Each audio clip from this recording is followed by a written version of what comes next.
कौन कौन सी 5 स्थितियां होती हैं तब आप धर्म करो तो वो श्रेष्ठ नहीं माना जाता। कौन कौन से? तो प यानी कि पाप करने के बाद में आप मंदिर मंदिर घूमो, मुझसे पाप हो गया, हे हनुमान जी मुझे क्षमा कर दो, हे दुर्गा मैया मुझे क्षमा कर दो, हे भोले बाबा कृपा कर दो, मुझसे पाप हो गया।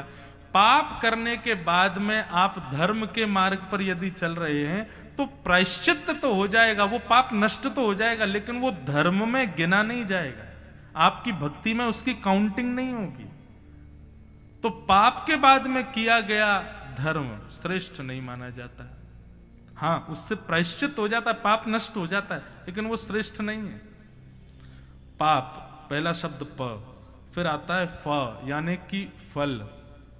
फल की प्राप्ति के लिए किया गया धर्म। क्यों जा रहे हैं हनुमान जी के पास? क्यों जा रहे हैं शंकर जी पे दूध चढ़ाने? क्यों जा रहे हैं वृंदावन गोवर्धन परिक्रमा लगाने? कोई ना कोई इच्छा है, इसलिए जा रहे हैं। तो इच्छा के द्वारा किए गए धर्म अनुष्ठान भी श्रेष्ठ नहीं माने जाते। निष्काम भाव, बिना किसी इच्छा के, बिना किसी कामना के। तो कामना से किया गया भजन भी, धर्म भी श्रेष्ठ नहीं माना जाता। तो पाप, फल, तो प फ फिर आता है ब, यानी कि बंधन युक्त या बंधन मुक्त होने के लिए किए गए धर्म, वह भी श्रेष्ठ नहीं माने जाते। वैसे तो कभी पूजा पाठ नहीं करते, वैसे तो कभी हवन नहीं करते, और गिनाते क्या? ब्याह जब किया था तब हमने पत्नी ने दोनों ने हवन किया था। अरे ब्याह का हवन थोड़ी कोई धर्म में गिना जाता है, वो तो आपके संबंध को प्रयोजन करने के लिए किया गया। तो प फ ब और फिर आता है भ, भ यानी कि भय। भय से किया गया भजन, भय से किया गया भगवत स्मरण, वह भी धर्म श्रेष्ठ नहीं माना जाता।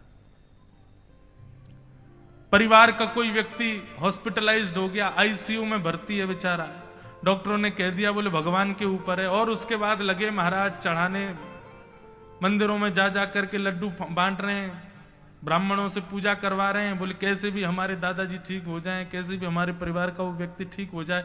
माफ कीजिए, आपके द्वारा किया गया उस समय जो भजन है वो ठीक है, लेकिन आपके धार्मिक स्थिति में उसकी गिनती कभी नहीं होगी। क्यों? क्योंकि कामना है, भय है।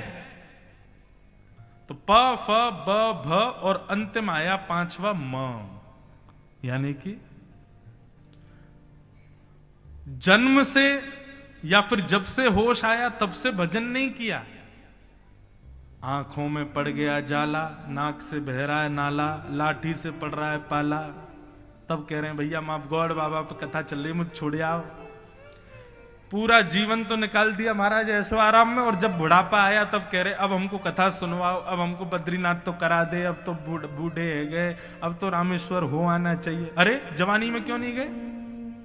मतलब जब सारी इंद्रियां बलवान थीं तब तो आपने भोगों का आश्रय लिया, और जब सबसे शिथिल हो गए, जीभ किसी काम की नहीं रही, दांत से कुछ खा नहीं सकते, पैर चल नहीं पा रहे, हाथ कांप रहे हैं, उस समय भजन करने आओगे तो आपके द्वारा किया गया भजन स्वीकार नहीं किया जाएगा।